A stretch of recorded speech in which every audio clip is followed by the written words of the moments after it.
about to transition to our third and final panel of the day. I am very excited here to introduce my friend Stephen Boyce. Let me go ahead and share my screen just so you guys can all see the third and final panel and the topic that we're going to be covering here today. So as a quick introduction, and let me get my friend Stephen here into the spotlight. Let me introduce our third panel on the topic of security stories from the political campaign trail. Stephen, welcome. Stephen Boyce is the cyber doctor and director at Magnet Forensics. Dr. Stephen is an experienced cybersecurity professional with a demonstrated history working in federal law enforcement, private sector, public service, and higher education. He serves as a senior research fellow at Marymount University. He's a director at Marymount University and an advisory CISO to various political campaigns, both in the US and internationally. He's also the author of Assessing the Human Operating System. Stephen, welcome. Thanks, Theo.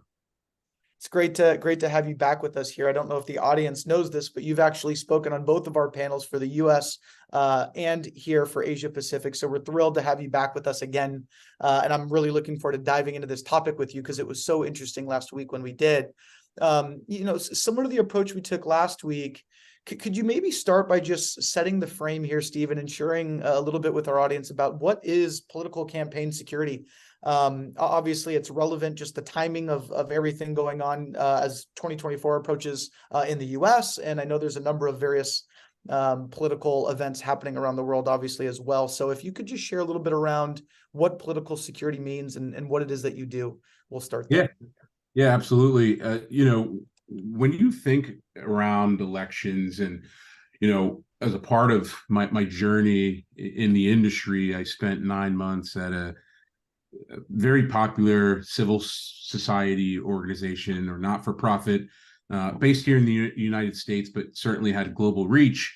But what we found during those 9 months and certainly continuing after in my consultative responsibilities, if you will, is that it extends beyond just the political or the campaign cycle, if you will.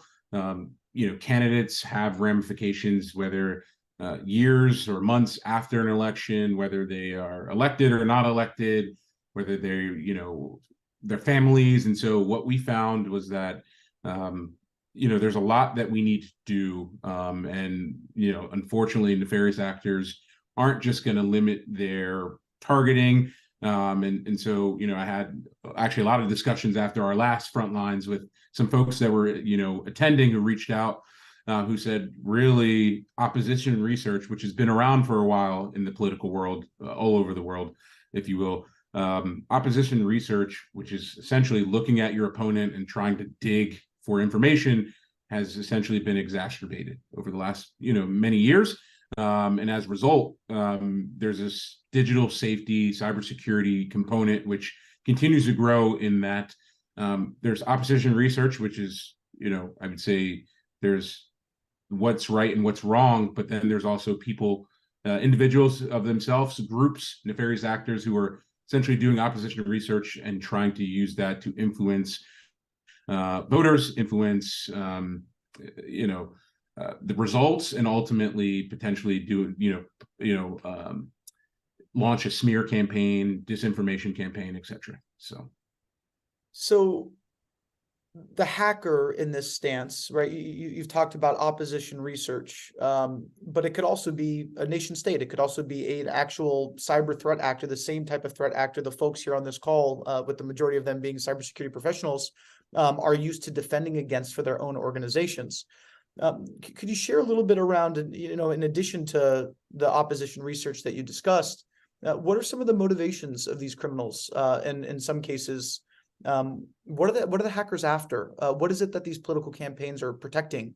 And can you share a little bit more around kind of the scope of a political campaign? I think most people, when they think of these political campaigns, you think of a very finite period of time when a candidate is speaking and actually on the trail fundraising. You see them in interviews, you see them on television. Could you share just a little bit about the scope of risk how long do these campaigns go on for? Who's involved in these campaigns? And what is it that the hacker is ultimately after? Yeah, I think when you look at international elections, particularly within Asia Pacific, you'll have elections, for instance, for those of you who, potentially are joining us from South Korea, right? And so you have the South Korean National Assembly that is set to take place, I think, in April of next year. Certainly has been confirmed. And what I find, certainly from a regional perspective, is that elections could happen, they could just be sprung about, right? And so things could happen, and next week the current president, prime minister, etc., could just say we're going to call an election in a month, right? And so we have that variance internationally, but ultimately when you think around the information and the data, for a campaign, for an election, it's really the strategy around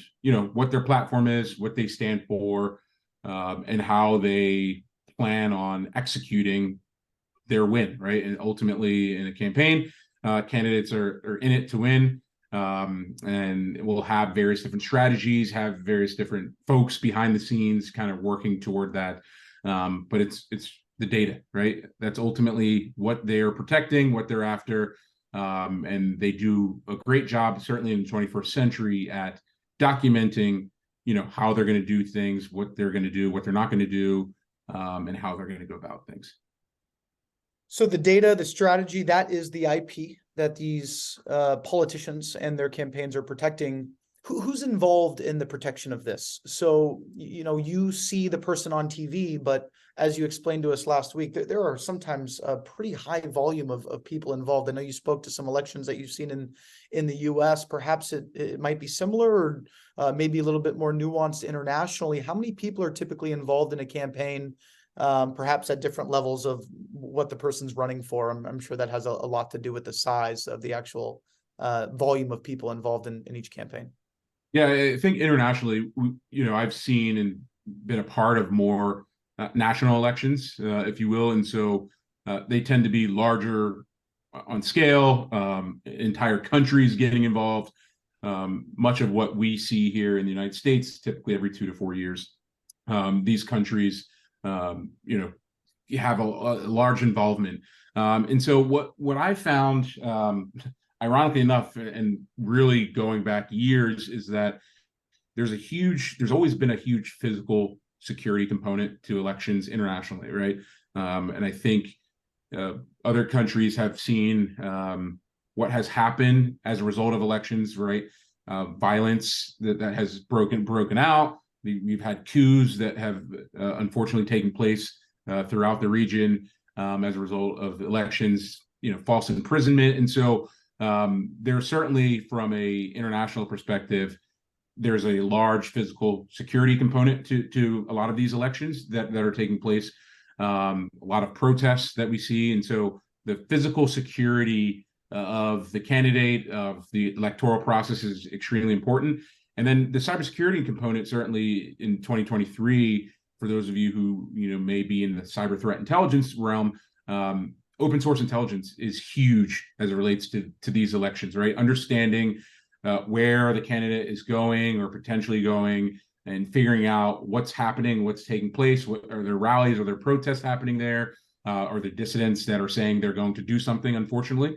And so there's this blend between cyber and physical security, certainly in the Asia Pacific region as it relates to elections. And then to your point of who else is involved, certainly us as cybersecurity practitioners and champions. You think about human risk. A lot of human risk professionals are starting to get involved with this cybersecurity education and training of candidates, political candidates. I think one of the things that was really eye-opening for me working in the region is that here, stateside, political campaigns will set up your shop. They have IT infrastructure. They're potentially giving their candidates, or I should say the campaign staff, hardware. Whereas in other parts of the world, they may be using their phone, and that's it to launch a campaign, right? And right to think around, many of you who are watching this today, you're probably likely using your own phone. I've been a part of many campaigns where, computers are not used. They're using their personal Gmail accounts in order to support an election, and that's everything from the campaign to the poll workers, etc. And then you think around things like websites, right? And so in 2023, it's very common for a candidate, even in the region, to launch a website, and we've seen variants of even just some of the basics in what we say that we should have from accessibility, right? And so ensuring that people that have accessibility challenges and issues can access the website. And so the challenge certainly shifts geographically, but certainly the mobile first culture was one that really stuck out to me in supporting a lot of elections in the region. How early do these politicians bring in security to the conversation during an election? The politicians in the business, at least during the campaign trail, their primary job is winning. Yeah. Just gaining as much market share and voter share as they can. How early are they thinking about security? Is it part of the strategy before they even launch? Is it pretty proactive? Yeah, I'd say it varies for more developing democracies, if you will, that have the assistance, whether that be from the United States or other nonprofits and civil societies. Many of them are thinking about this, all year round, which is really great. That's some of the work that I was doing in my nonprofit that I was supporting, if you will. But other candidates, other electoral management bodies, if you will, unfortunately are only thinking about this after something happens, right? And so one of the things that we see quite often is a distributed denial of service attack on election infrastructure, whether that be the campaign website. Very common, especially in the region.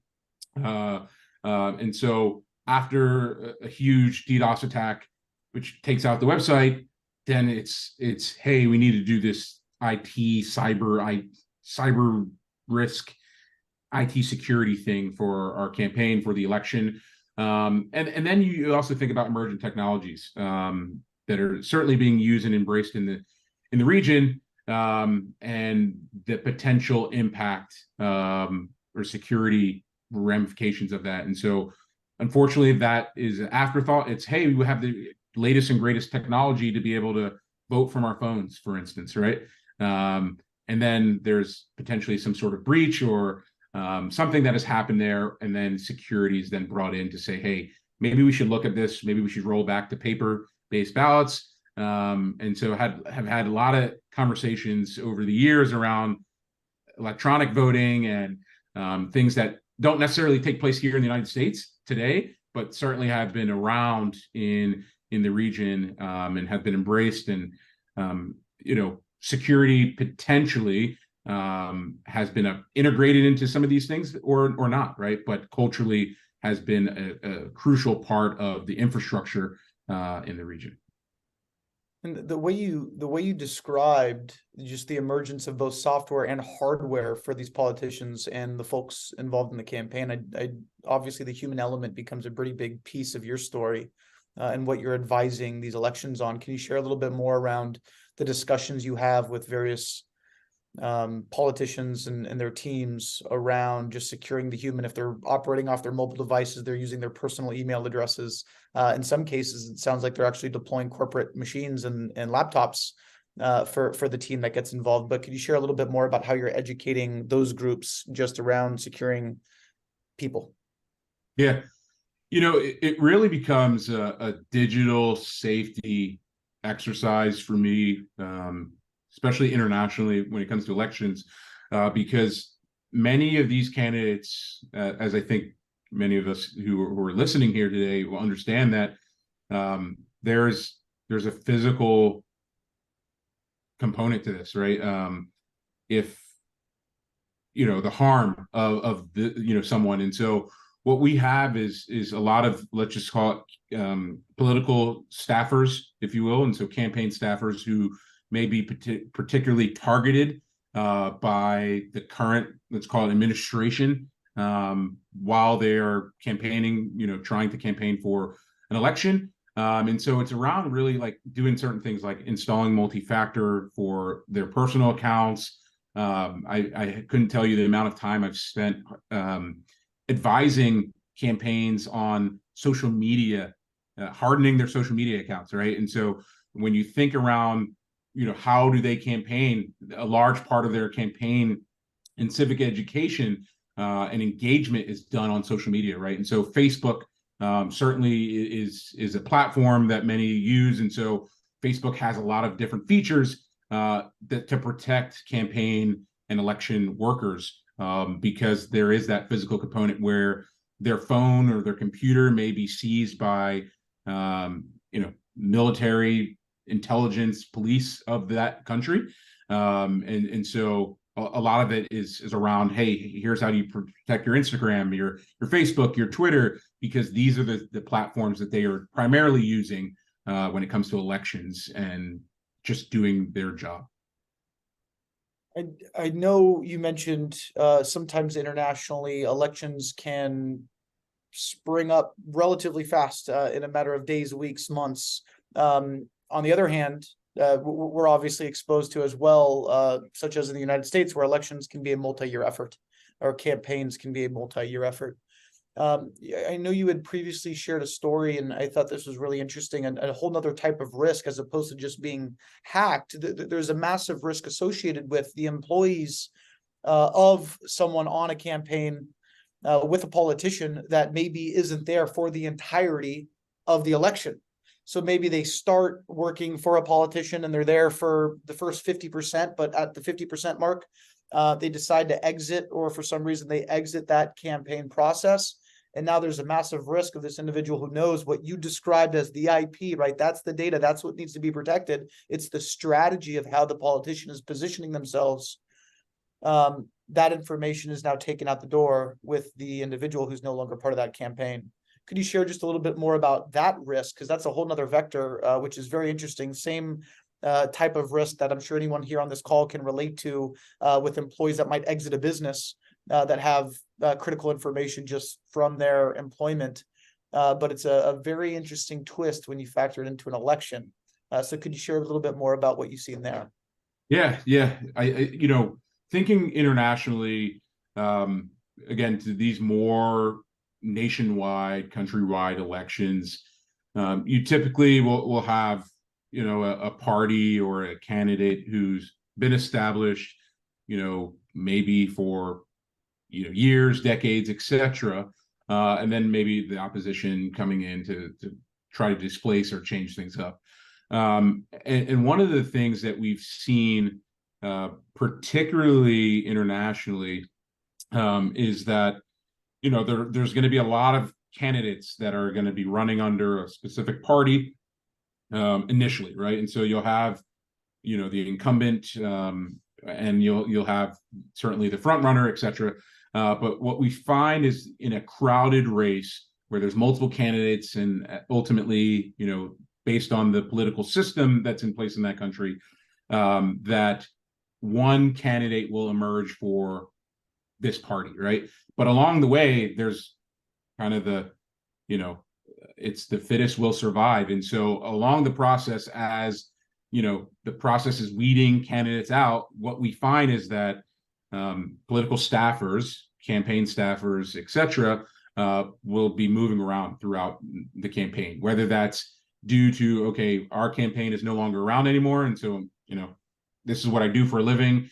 I feel really passionate around this. I work in civil society. I really, care about the cause that this candidate or these candidates are standing for, and so I'm going to move on, right? And so just like in your 9 to 5, when you feel your time is up here, at an organization, you may seek employment elsewhere, right? And so, but unfortunately, with political campaigns, there's no non-compete, there's no non-solicitation, and so what ends up happening is that staffers are shared amongst campaigns, whether that's good or bad. But there are disgruntled staffers who leave, who are not happy with how the campaign is running, right? And so if I'm, working under Theo's campaign here, and I really don't like that he's wearing the color black right now on his shirt, and he's really going out and saying, hey, you know what, black polos are great. They absorb the sun, they make you feel really great, all this stuff. And I'm like, hey, you know what? I really don't like the way he's, the platform he's standing on here today. You know what? I'm going to go with Rodrigo instead. Rodrigo is still running in the same party, but you know what? I'm going to go tell Rodrigo all the stuff that Theo was doing. He's in Arizona. It's really hot. The Diamondbacks are doing something. And so I'm just going to take all this information over to Rodrigo and just kind of feed it. And so we've come into contact, unfortunately, with especially here in the United States, but certainly internationally as well, where some folks will go over and take that information, all the secret sauce that Theo has been doing in promoting the color black polo for his campaign, and go and take that to Rodrigo. And next thing you know, when Theo's still in the race, Rodrigo's still in the race, you start to see all of the same talking points that Theo has, the strategy Theo has on display, whether that's on TV, in political ads. And so we've had this happen and continue to happen, unfortunately, in a world where, for in many countries, let's just talk internationally, they're doing that volunteer, right? And so they, there's no funding attached to this. There's no, they're not getting paid for this. It's really the goodness of their heart. And that's really probably the difference that I see internationally is, whereas, the United States, we have quite a bit of funded political staffers for the most part, with a volunteer staff, whereas on internationally, I would say it's almost 99% volunteer, right? And so that's just really, the shift that we see culturally, right? When we talk about culture, we talk about human risk, is all of these people are volunteers for the most part. The candidates themselves are not raising a whole lot of funding internationally, and it's really their civic duty, in their country for, to participate in the electoral process. So the risk you're describing, it's data loss and data loss prevention, a similar risk to one that all of us face in our organizations. So it's a lot of carryover from your work in being a security advisor and CISO, taken directly into the political realm. And it's a lot of the same learnings and same applications for how you protect data and IP. Yeah, it really is. Well, Stephen, once again, thank you so much. I know you're currently in the US too, so it's quite late for you, but very appreciative of you taking the time to join us once again here on the front lines. And as we kind of approach time, I just want to take a moment here to provide a closing address of thanking you, Stephen, and really just thanking everyone here that we have on this call, our audience. I want to thank all of our speakers for doing just such an incredible job of sharing their experiences and all the best practices in the interest of Cybersecurity Awareness Month. Our audience here has stayed with us for an hour and a half, and we appreciate you taking that time. I hope you're able to walk away today with some valuable insights and learnings. I also want to thank my team at Right Hand Cybersecurity. Thank you for doing an incredible job of launching 2 Frontlines events, both in the US and here today in Asia Pacific. So with that, we're right here on time. I just want to thank everyone once again. I'll officially close the front lines today. I wish everyone a fantastic rest of your October, your rest of your Cybersecurity Awareness Month, and a great rest of your day. Take care, everybody. Thank you.